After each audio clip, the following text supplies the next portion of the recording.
This is my Rent-A-Coop metal chicken waterer. This is a really great watering contraption for your hens. You can see it's got these little cups on the end here that fill up with water, and then as they drink this, it's going to dispense a bit more. And they're going to probably come over once they get used to what I'm up to here and try this out.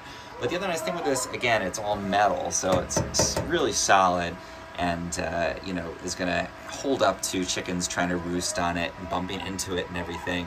You can install new ones of these little waterers, so as these wear out, you can put new ones in, which is nice too. I find it doesn't really leak that much, which is great. And then you've got this lid on top, again, all metal, and you can put the clean water in there to dispense. It's got some mounting holes on the back, so you can mount it on the wall.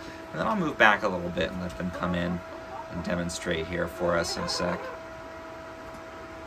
Overall, really great chicken water. Let's see if we can get some chickens on here. Yep. Let's see if they can just drink right out of those little compartments.